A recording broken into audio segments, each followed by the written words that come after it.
Ada orang koma di masjid di Rumah Sakit Cipto Mangunkusumo Jakarta. Koma, belum titik lagi, masih koma, tidak sadar-sadar. Kata dokter, bawa orang ini ke rumah karena sudah tak ada harapan hidup. Ini tinggal menunggu aja lagi. Obat sudah tak ada sampai masanya mati ini nanti. Akhirnya anak istrinya pun dah menyiapkan mau bawa pulang ke rumah. Begitu mau dibawa pulang ke rumah, tiba-tiba duduk dia. Dokter pun terkejut, anak bininya pun terkejut. Kok sadar dia lagi? Akhirnya ditanyalah orang ini. Bapak kan koma? Iya. Di dalam koma itu apa yang bapak rasakan? Aku tak ingat apa-apa.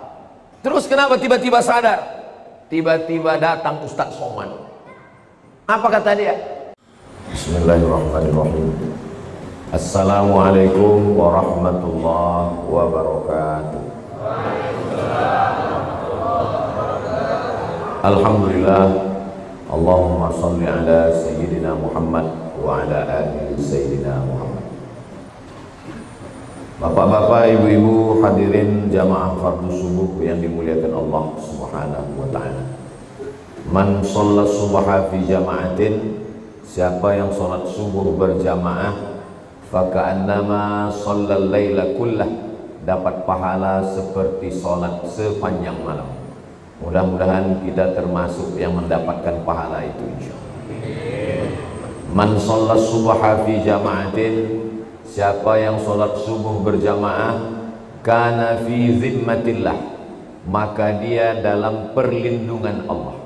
Jadi kalau mau kita dapat lindungan Allah, anak kita dapat lindungan Allah, maka istiqomahkan sholat subuh berjamaah. Man sholat subha fi jama'atin, siapa yang sholat subuh berjamaah, setelah itu tidak keluar masjid, summa qa'ada yadhkurullah, duduk berzikir, baca Quran. Termasuklah majelis ilmu ini majelis zikir, karena yang kita bahas hanya ayat, hadis, fatwa ulama. Hatta tatlu asyamsu, sampai terbit matahari. Setelah terbit matahari, summa yusalli rak'ataini, salat sunat 2 rakaat. Namanya salat sunat isyraq, pakai qaf. Nama waktunya syuruq, nama salatnya isyraq. Usalli sunnatal isyraq raka'ataini lillahi ta'ala, kanat lahu ka ajri hajjatin wa umrah, dapat pahala seperti haji dan umrah. Hadisnya ada dalam Sunan Tirmidzi, status hadisnya hadis hasan. Hadis yang paling tinggi sahih, di bawah sahih hadis hasan. Tidak ada ikhtilaf antar ulama tentang hadis hasan. Jadi nanti kita selesai ini, kita melaksanakan sholat sunat isyraq masing-masing, tidak berjamaah. Mudah-mudahan kita dapat pahala seperti haji dan umrah insyaallah. Amin ya rabbal alamin. Yang mau kita bahas subuh ini adalah perjalanan kita berikutnya. Kalau haus, minum. Kalau lapar, makan. Kalau kepanasan, hidupkan kipas, hidupkan AC. Kalau kedinginan, pakai jaket. Selalu ada langkah antisipasi. Nah, yang mau kita hadapi ke depan ini apa? Yang akan kita hadapi nanti adalah yang pertama, sakaratul maut. Apa yang perlu kita siapkan untuk sakaratul maut ini? Banyak orang menghadapi pensiun udah siap. Saya Pak Ustadz, untuk pensiun ini udah saya siapkan 100 pintu kos-kosan Pak Ustadz. Banyak betul Pak, baru pintunya aja Pak Ustadz. Yakin betul dia malaikat maut itu datang setelah pensiun.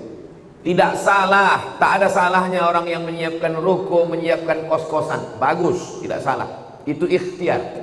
Tapi tak banyak yang mempersiapkan untuk sakaratul maut. Siap-siap untuk pensiun, belum tentu jadi. Belum tentu. Bisa jadi sebelum pensiun sudah mati. Tapi mati ini tidak kita siapkan pun pasti mati. Yang paling pasti dalam hidup ini adalah mati. Apa yang kita siapkan untuk sakratul maut itu? A'udzubillahi minasyaitonir rajim. Innal ladzina qalu rabbuna Allah tsumma istaqamu, orang yang selalu menyebut Allah kemudian dia istiqamah, tatanazzalu alaihimul malaikah, turunlah malaikat waktu dia mau sakratul maut, waktu ruhnya mau keluar dari jasad, turun dua malaikat. Malaikat yang pertama berbisik, alla takhafu, jangan kau takut. Karena rupanya orang mau mati itu takut. Takut sakratul maut, takut azab kubur, takut mungkar nakir, takut titian siratal mustaqim, takut hisab, takut neraka, takut. Maka datang malaikat membisikkan, alla takhafu, jangan kau takut. Perasaan yang kedua orang yang sakratul maut itu, wala tahzanu, jangan sedih. Rupanya orang yang mau mati itu perasaannya sedih. Sedih meninggalkan rumah, sedih meninggalkan anak, sedih meninggalkan bini, sedih meninggalkan BPKB, STNK, surat tanah, akte notaris. Sedih. Apa kata malaikat? Wala tahzanu, jangan kau sedih. Takutnya hilang, sedihnya melayang. Waktu itu hatinya kosong. Ketika itu malaikat membisikkan yang ketiga. Apa kata malaikat? Wa abshiru bil jannati allati kuntum tu'adun, berbahagialah engkau mendapatkan surga yang dijanjikan Allah Subhanahu wa taala. Mudah-mudahan kita termasuk yang mati husnul khatimah. Apa syaratnya? Apa syaratnya supaya kita dapat macam yang disebutkan dalam ayat ini? Syaratnya kata Allah, qalu rabbunallah tsumma istaqam. Istiqamah menyebut Allah. Bisa subhanallah, bisa alhamdulillah, bisa Allahu akbar, bisa la haula wala quwata illa billah. Afdalul dzikri fa'lam annahu la ilaha illallah. Makanya orang kalau dia ikut tarekat Naqsabandiyah, zikirnya Allah Allah Allah Allah Allah Allah Allah Allah Allah Allah. Alladzina yadhkuruna Allah, orang yang menyebut Allah qiyaman, waktu tegak, wa qu'udan, waktu duduk, wa ala junubihim, waktu berbaring. Duduk, tegak, berbaring, selalu mengingat Allah. Itu makanya melihat wajah di cermin menyebut Allah. Allahumma kama hassanta khalqi fahassin khuluqi. Masuk masjid menyebut Allah. Allahumma ftahli abwaaba rahmatik. Keluar masjid menyebut Allah. Allahumma inni as'aluka min fadlik. Masuk ke WC menyebut Allah. Allahumma inni a'udzubika minal khubuthi wal khaba'is. Mau tidur menyebut Allah. Bismika Allahumma ahya. Yang dibaca, mau tertidur dia. Jadi kalau mau husnul khatimah, jangan berhenti menyebut Allah, Allah, Allah, subhanallah, alhamdulillah, la ilaha illallah, wallahu akbar. Macam mana sakitnya mati itu? Nabi Isra Mi'raj berjumpa dengan yang orang udah mati beribu tahun. Sudah berapa lama kalian mati? Ribuan tahun. Macam mana rasanya mati itu?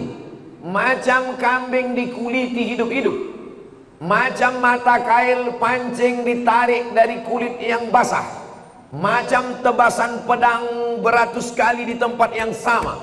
Makanya kita selalu berdoa dalam doa selamat, Allahumma hawwin alaina fi sakaratil maut. Ringankan kami waktu sakaratul maut. Tulis di YouTube itu sakratul maut, titik. Nampak nanti orang yang mati, pembawa acara TV mati, orang sedang pidato mati, yang paling banyak mati orang yang sedang angkat berat, rupanya tak tahan jantung itu mati, orang sedang jogging mati. Nah, jadi mati ini kapan saja bisa terjadi. Apakah orang yang mati semalam itu sehari sebelumnya sadar dia mau mati? Tidak. Tiba-tiba aja datang kematian itu. Wajaa, datang dia sakratul mauti bil haq. Dia datang tiba-tiba. Hari ini kita usap kepala anak yatim, besok pagi kepala anak kita diusap orang sebagai anak yatim. Hari ini saya bicara mati, bisa jadi belum selesai tausiah ini saya sudah mati. Maka jangan pernah takut cerita tentang mati, karena kita semua akan mati. Kita sekarang hidup, resiko hidup adalah mati. Takut hidup, takut mati, jangan hidup. Takut mati, jangan hidup. Takut hidup, mati saja. Karena ketika kita berani menghadapi hidup, berarti kita sudah berani menghadapi mati. Yang kita persiapkan itu adalah mati dengan husnul khatimah, insyaallah. Apa yang sering kita dengar, apa yang sering kita tengok, apa yang sering kita pikirkan, itulah yang akan datang waktu sakaratul maut. Terlentang kita di masjid ini, maka yang kita tengok adalah alhamdulillah, alhamdulillah, alhamdulillahi rabbil alamin. Itu maka kaligrafi ditulis di dinding. Supaya apa? Supaya mata menengok. Kalau bawa mobil dari Makkah ke Madinah, dari Makkah ke Jeddah, di pinggir jalan, subhanallah, walhamdulillah, la ilaha illallah, wallahu akbar. Kenapa di pinggir jalan itu ditulis? Supaya kalau mati husnul khatimah. Beda tempat kita. Di pinggir jalan yang tulis iklan es krim sama skincare. Makanya matinya bukan nyebut Allah, kredit. Apa yang sering kita dengar, apa yang sering kita tengok, apa yang sering kita pikirkan, itulah yang akan datang waktu sakaratul maut. Ada orang koma di masjid di Rumah Sakit Cipto Mangunkusumo, Jakarta. Koma, belum titik lagi, masih koma, tidak sadar-sadar. Kata dokter, bawa orang ini ke rumah karena sudah tak ada harapan hidup. Ini tinggal menunggu aja lagi. Obat sudah tak ada sampai masanya mati ini nanti. Akhirnya anak istrinya pun dah menyiapkan mau bawa pulang ke rumah. Begitu mau dibawa pulang ke rumah, tiba-tiba duduk dia. Dokter pun terkejut, anak bininya pun terkejut. Kok sadar dia lagi? Akhirnya ditanyalah orang ini. Bapak kan koma? Iya. Di dalam koma itu apa yang bapak rasakan?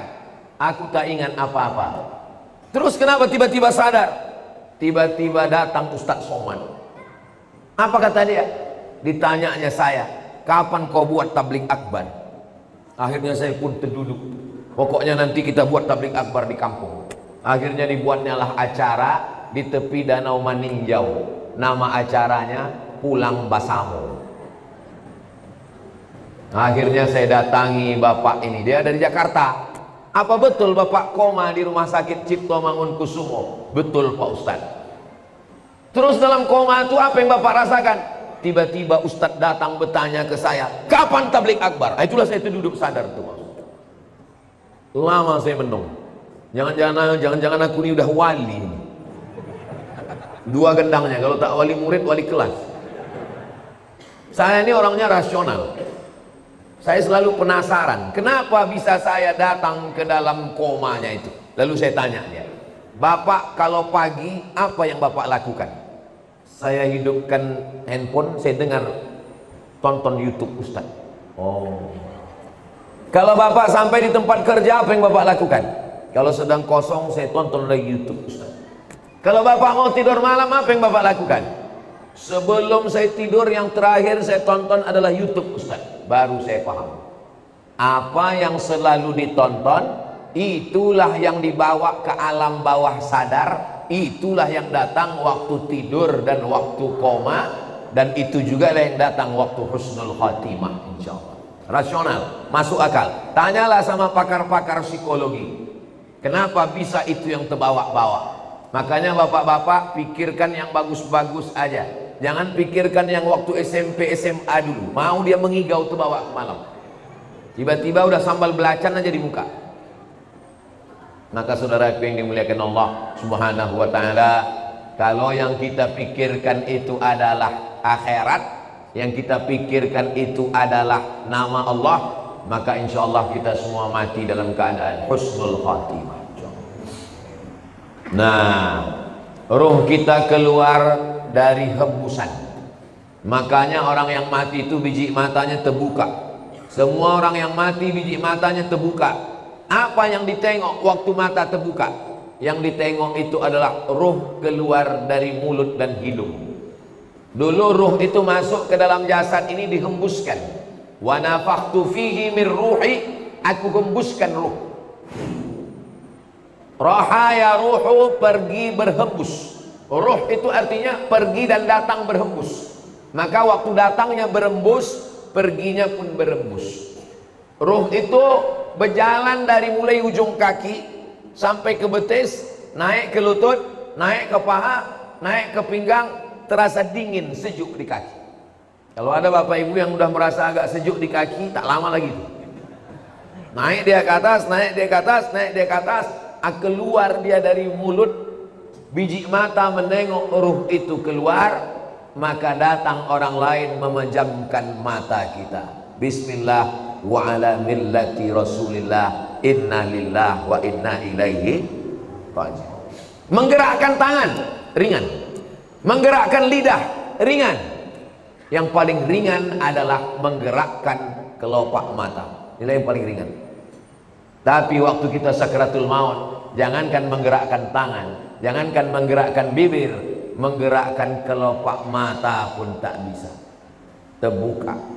Bini yang katanya buah hati belayan jiwa pun takut memejamkan biji mata kita. Datang anak ke masjid memanggil tuan imam, Pak Imam, tolonglah datang ke rumah.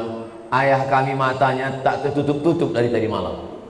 Baiknya imam, padahal orang ini tak pernah datang ke masjid.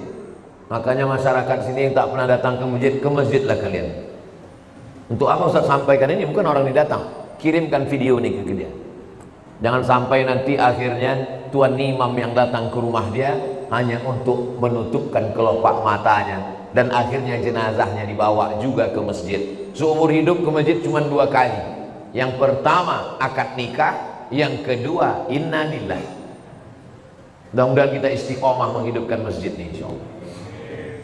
Lalu kemudian setelah ditutupkan, kita pun ruh keluar dari jasad. Lalu kemudian kemana pergi ruh itu?